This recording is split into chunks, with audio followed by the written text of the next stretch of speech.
Okay, this is a quick how to add cape thing for your viewing pleasure. The platformer example with rigid body does its thing.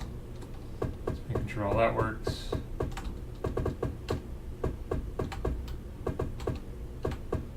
IK is working, jumping's working, falling's working, crouching's working, so on and so forth. There's a little idle head turn in there too. Okay, but it'd be great to see the cape move around. So, selecting the root object, hit add child hip, add child body, add child mantles, and now I can do a recursive add to spawn the rest of the cape out. And those all show up under there. Let's see.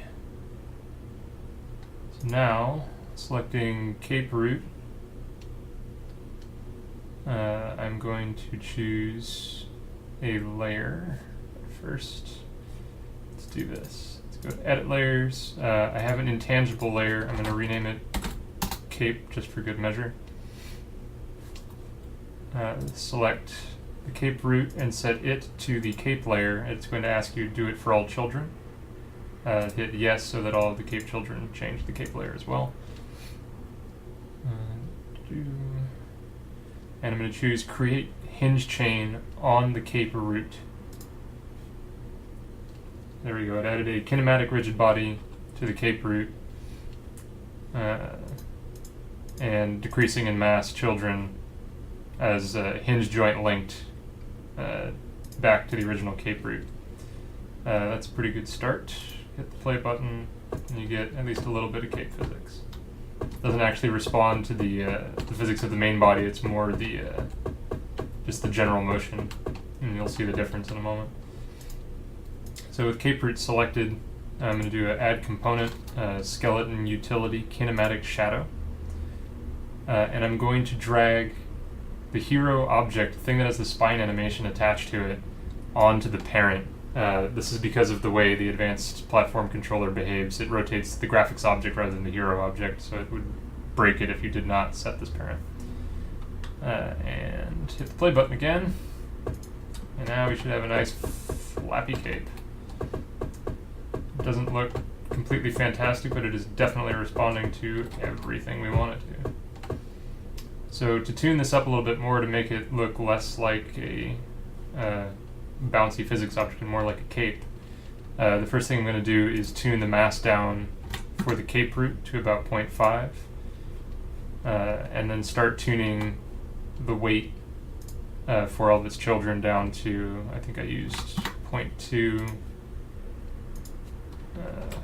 0.15, 0.125,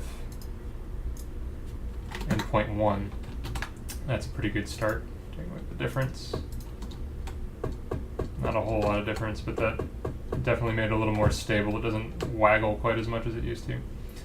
So anyway, we can see it moving kind of wildly. This is where drag parameters come in. So selecting cape 1 through 4, I'm going to set the drag and the angular drag up to 4.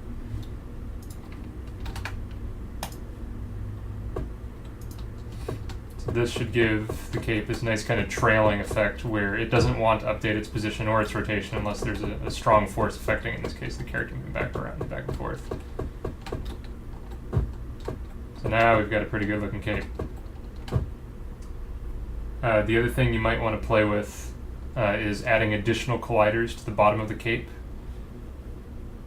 and checking the physics mass to make sure that the cape is only colliding with objects you want to collide with. In this case, I actually want it to collide with the ground. So I'm going to go down to cape 4 and add a sphere collider to the same object, not as a child object.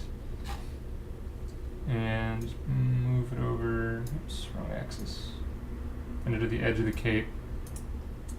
Copy that component, paste it again, and flip it over to the other side. Looks like it should be a little smaller, right about there. And save scene, play back. And now we have a cape that actually tries its best to stick to the ground. So when you crouch, it does do a little bit better of a job keeping itself above the ground. Not perfect, but better. Anyway, there you go. There's Cape configuration stuff. Have fun.